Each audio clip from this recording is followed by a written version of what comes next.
Welcome to part two of our conversation with some subject matter experts in the area of bioanalysis, both in pharma and in contract research.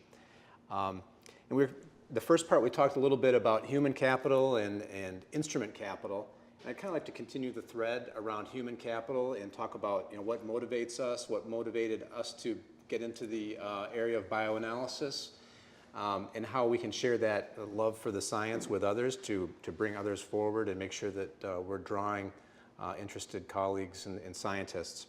So if there was something that you would say that we could be doing, that we are doing well, maybe to bring in and inspire people to become bioanalysts and think of it as a scientific discipline that they'd like to invest their careers in, what are we doing well and what should we continue to do, and what are some areas of opportunity for us to continue to coach and mentor the next generation of bioanalysts who will be filling our shoes someday?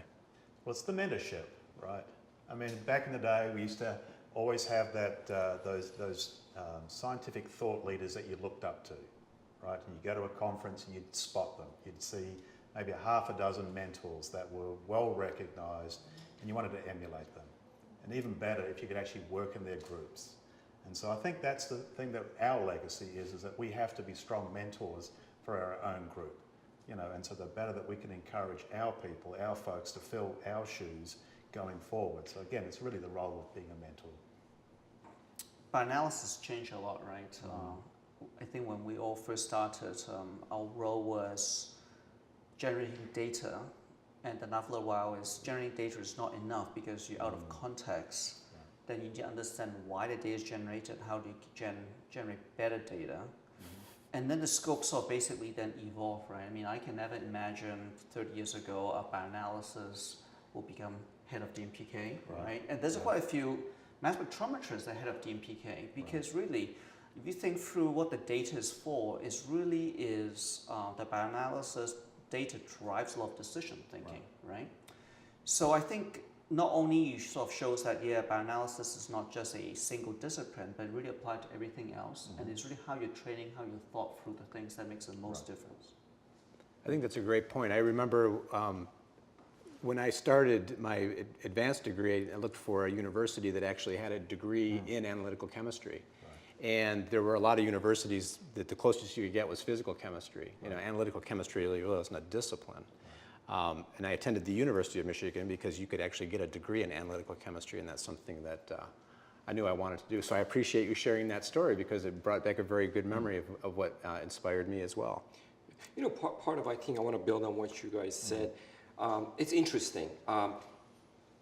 There was a time that the drug development involved small molecule drugs. Right. So you, as an analytical chemist, you went into an analytical lab and you developed the assay, you run the sample, submit it, and moved on and grow within your career. Today, if you look at the type of drugs we're working with, right, ADCs, monoclonal antibodies, and the list goes on, you really have people from different backgrounds come together, as you said, multidisciplinary, that they come to push the drug forward. And during this process, doesn't matter if you're a biologist, biochemist, a chemist, immunologist, it all comes together. Now, at some point, you get exposed to bioanalytical work. At some point, you will end up either needing somebody to develop an assay for you, or you end up developing the assay yourself. And at least for me, that's how I started. That's where, I was going to solve a project. I had to develop an assay. And guess what? At some point, I had to end up validating it. So what do I have to do? I have to go look at the guidance and the guidelines and what is going on. So for us, I think a lot of, again, a while back, somebody would make a conscious decision to go become an analytical chemist. Today, people get exposed to it. Now, some people like it and they move toward that. And some people, they said, that's not for me, and they continue moving to other discipline. In terms of mentoring, I find two kind of folks in our company. People that they come and they really want to look for a mentor, and there are some that that they're not as proactive, right? So I think as a management, we have to identify who really wants to move to the next level, and really provide the opportunities for those individuals, and to move to the next level and train them. Right. So Zama started off discussing this concept of being data generators, right? And back in the day, bioanalytical chemists were locked away in their little labs and fancy little machines, and we would generate lots and lots of data. And then we would hand it off to those pharmacokineticists who would actually do all the data interpretation. I think that's the big thing that's really changed, is that you're now part of the integrated team. And you're no longer just a data generator. I think someone already mentioned that, you know, you now actually have team leads that might actually come from the bioanalytical discipline. And before that was never discussed. As, you know, just give us the data. The smarter people would actually generate the pharmacokinetics and provide some perspective. But I think now that multidiscipline and understanding the questions that are being asked, you're very much part of the discussion. And so it's easy to transition now from, okay, I'm a data generator, but now I'm actually part of the team. I'm helping make those decisions. And then you're on your way to being a principal investigator. You're directly interacting with the sponsors, asking them questions about what is it that you're trying to do with this drug. And that's been that evolution that we've seen over probably the last maybe 20 years now. Jan or Ola? Yeah, I think part of what, at least from my personal story, what led us to having an even stronger, I believe, emphasis on the bioanalysis was working on more complicated molecules. So as our drugs now became more complicated, and my background is working on antibody drug conjugates, but now that the drugs themselves became more complex, the bioanalytical wasn't just handing over a number, right, a concentration relative to a time point. Now it's how are you going to be measuring these complicated molecules? It could be other kinds of conjugates or bispecifics or whatnot. And so you might be measuring several different key analytes, you know, to try and describe a mixture that may begin and may then change even further. And as we start looking at biotransformations of proteins and other things. So I think that actually sort of facilitated even further our integration into the team, because the data wasn't that straightforward anyway, so you couldn't just sort of hand it over. You really did have to have a bioanalytical strategy that was developed and that was directed to why are we measuring these components and how does this best describe it, and then working closely with our PK colleagues and our ClinPharm colleagues to, you know, look at all of these things that we're measuring and to work together to see, well, which one of these things actually is eventually correlating to whether it's safety or whether it's efficacy, and moving beyond from there. So I think that complexity of the drugs that we're working on now that are not, you know, just small molecules or even just protein therapeutics, I think that's actually helped facilitate, you know, bioanalysts taking a bigger role in the drug development process, at least in biopharma. It's a great point. Yeah. So further to that is now as a bioanalytical scientist, I think the opportunity, as all you said, is not narrow. It's they have so many roles, and that's. And also people coming in to see the good examples of the older generation, what kind of role they have. That's definitely will let them see the opportunity to grow either horizontally or go up. And in our company, we have talent review, and it's a part of our. Not say processes, our culture. So periodically, we really also help as a manager to look at different people's talents, and then we ask the question whether this person have given the right opportunity. Is that being being the even say is there opportunity beyond bioanalysis, because bioanalysis is not just to say you have to be there forever, can be a platform and to evolve that. So we have people come here as a start as a bioanalytical scientist, but then she got very involved in team interaction, and later on she take a role which not bioanalysis, but as a project manager and including bioanalysis components. So the role can be very diverse and different. And we also have good mentorship. And so to match that people's talent with what kind of career you look at. So we even identify multiple mentor, so let them to know which path will be was possible to explore, and with also rotation. Job rotation opportunity, so that let them see there are so many opportunities to start as bioanalytical scientists, and there's a lot of direction we can develop to go. Yeah, I'd like to take that point too around multiple mentors, because maybe we need mentorship in the area of science, or maybe it's mentorship in soft skills and negotiation, and so there's maybe a diverse set of skills we need. We may need a diverse set of mentors to get those skills in the workplace. So as we shift gears, maybe if people had thoughts about, do we feel that the mentors that we have now today, like Roger talks about, maybe the sort of at a high level, the people that inspired him in his career, are we seeing that next generation of mentors coming up, and do they represent the diversity of staff and scientists in the community that we work, or are there unmet needs? Thinking just even recently around coming out of the International Women's Day, kind of highlighting the contributions of women in science. Are there other areas of unmet need in both our mentors and our mentees in matching skills and diversity of talents? Yeah, so one of the biggest challenges for a CRO, and certainly a bioanalytical CRO, is working in a vacuum. And so you'll have a sponsor coming to you, and they'll say, well, here's my asset, I want to bring it to an IND, or I'm going to submit this as a cure for cancer or something like that. And in the CRO, you're not as engaged in the drug development.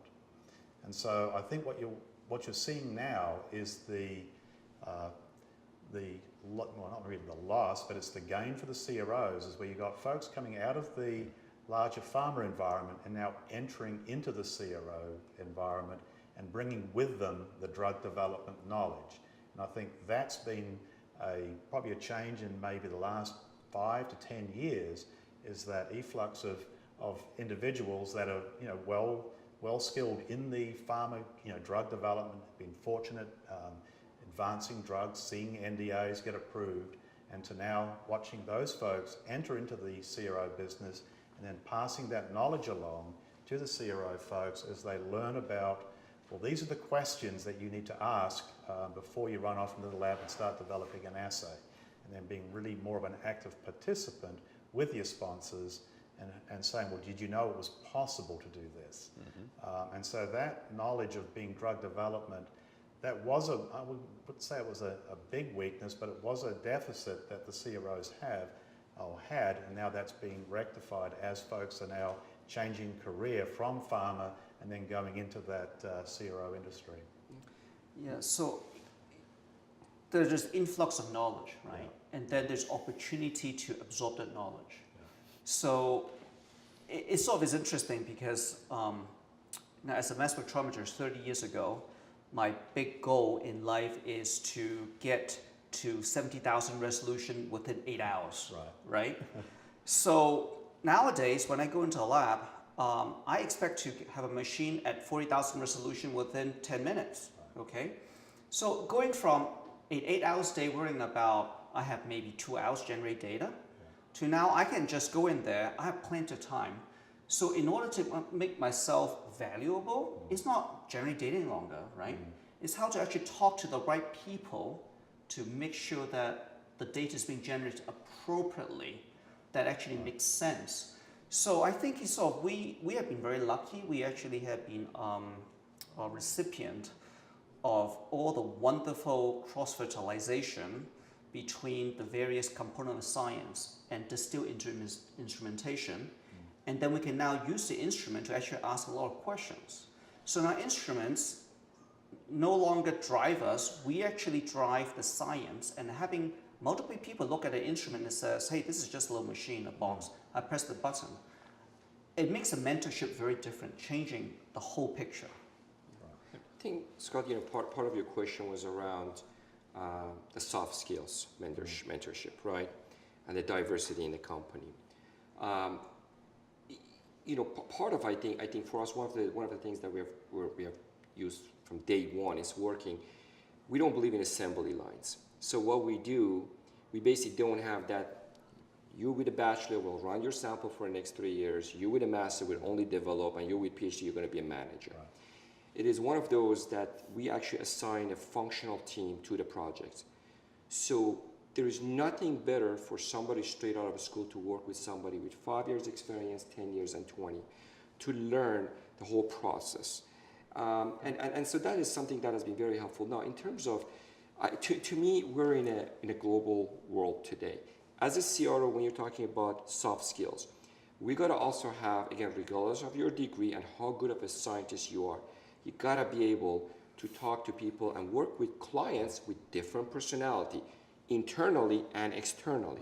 So, and one of the components when you're talking about diversity, for us, we look at diversity, one in terms of, women and minority, right? And the other one in terms of just having a multicultural international team in place. So I can tell you, in my previous job, I was the head of the diversity council for Big Pharma for about a year. My job was to promote and introduce women and minorities to manufacturing floor in a rural area. And it was, and once I got involved, I realized that, we've got to be proactive about it. So if you look at right now, based on the latest statistics, somewhere about 58 to 60% of the people that graduate in science in North America are women. Mm-hmm. Now, I look at my workforce, today I have between 60 to 62% women working in the company, which is great, right? But then I look at it, and overall, I don't know what the percent is that they make it from the bachelor and master, that's 60%, to the executive level. Mm-hmm. And to us, I think as company, we got to be conscious about that. We want to go ahead and promote the best people to lead the company at the executive level, but at the same time, we got to make sure in order to do that, to provide mentorship and alliance for all people for different background, culture, regardless of sex, religion, to be able to have that opportunity. So it's something that I think if the company is not proactive about it, you can actually, not necessarily go with what is needed to have a good balanced working environment. So I leave it as that. Yeah, talking about diverse culture, I think I have been I'm very lucky. Our company not only for diverse, they have business unit promote that, lead that, and also have the business unit for women. Actually, they have a lot of initiative, and we just had one of workshop is how to engage men to help a woman for career development. So that kind of culture is really embedded in the whole company's strategy. So that I think that create a very good environment to respect diverse talent and personality and culture. We have a lot actually it's a required training course to just talk about the diversity. So not only just women, men, gender, and also people from different ethnic group and different country. Because as a global leading pharmaceutical company, we'll be able to understand the culture, and we develop medicine.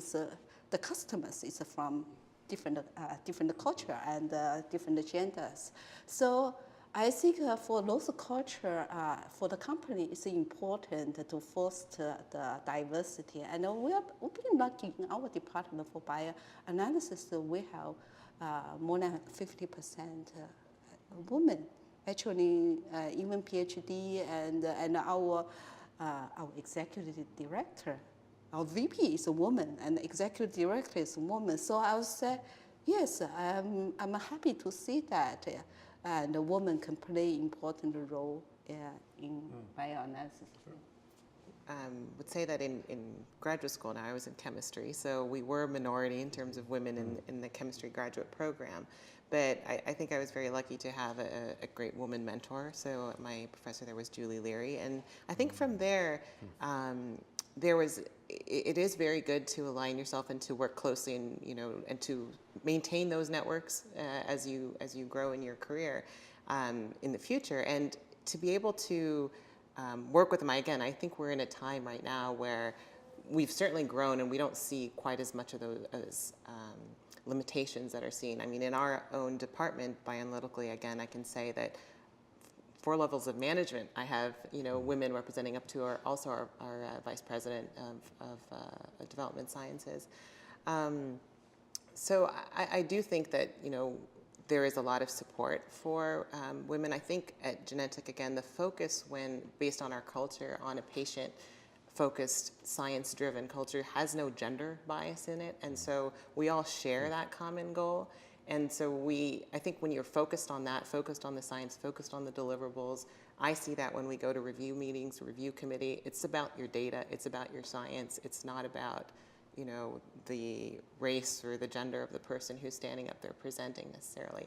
Having said that, there's also programs that Genentech, has, such as we have something called GWISE, which stands for Genentech for Women in Science and Engineering, and it encompasses both women and men, and it's meant to try and help to support women in more senior leadership roles. So we have that too, because it is acknowledged, of course, that women in more senior level roles also sometimes hesitate, I would say, possibly to go into those roles. And sometimes what's noted is it's because of the work-life balance that is possibly a reason and a rationale there. So there are support systems, I think, that companies can do, and Genentech Roche certainly has some of those in place, but I think we've come a long way.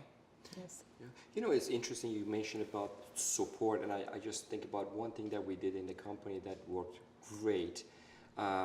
So the mom have a private space. If there's a nursing mom, we actually made these little small rooms so they can have their privacy during the, if they're a nursing mom. Right. And again, sometimes you think about it, and maybe as men, we don't think necessarily about some of the small things that we can provide and put in the company. Right. And I'm glad to see that, we actually have created a little suggestion box. And we encourage people to go in there, put in there, not just, I want this equipment or I'd like to have a career ladder, but about things that affect their life, to be able to make their life better, easier, and maybe diminish some of those additional burden that falls only usually on moms. And so it's interesting, the one thing that I know, I work with about 100 different clients, and what is interesting, I've seen organizations that they really are proactive to provide every opportunity for everybody, regardless of their gender and culture and background, to have that career ladder and move up. And there are some companies that they're trying to get on that path. So you see all different spectrum out there. So maybe as we close out this session and kind of transition, I like the recognition that sometimes mentorship happens organically, so to speak, and people, we're probably mentoring people we don't even know. People are looking up to us, just as we did. But then sometimes it does take a deliberate approach. And I think it's good to recognize that sometimes you can't wait for it to be organic, and it requires something a little more managed proactively. So maybe just as one final thought for this session, how do we advertise these successes of mentorship and sort of the community and celebrating the community, whether it's through our conferences, whether it's through our journals, whether it's through websites? This kind of even transcends our organizations. It's more about the community of practice. So are there things that you've seen in the last 2 or 3 years? We're here this week for a conference that you say, I'm glad we're doing that now. We didn't used to do that. That's really valuable. Or are there things that are just so obvious that you would like us to see doing more of that we can encourage the audience to think about? Right. Well, clearly the Young Investigator Awards. Those are an innovation to recognize the young people coming up. I think just conference itself it's a great thing, and so people, especially more junior scientists, have opportunity to come to learn and to be able to share their work here, and by be able to share, it's the celebrator for their success. Sometimes they may not need people just say how great you are. There are a lot of drive from within, and they'll be able to feel they contribute to the scientific community, and that's one of the celebration from themselves. Yeah. So one of the things I found very interesting last a couple of weeks is reading the Women in Bioanalysis. You know, knowing some of the women involved and so worked with them, but I sort of like, it was actually interesting to hear what they do on a day-to-day basis, right? Because you never think like that at all. So that was a lot of fun. You know, for me, I think the one area that we may be able to do a better job at these conferences is that, you know, we all get together and for 3 or 4 days we talk about precision and accuracy and we talk about the biomarker validation. But, you know, and yeah, this is a scientific meeting, but I think that today's world is global. It involves working and dealing with different companies, different personalities, merger and acquisition, so much going on, right? To maybe assign even a couple of hours in a 3 or 4 day meeting that we actually touch on some of these soft skills. That, and I can imagine, you know, again, we are scientists, but we're also managers. We're also sometimes directors. We're sometimes even businessmen in this, right? That we're delivering science. So for somebody to get up there and open that conversation for a couple of hours, to me, that's something that probably some of the national, international meetings are missing at this point. Well, thanks again very much, and we appreciate your time, and I appreciate everyone's contributions. Thank you.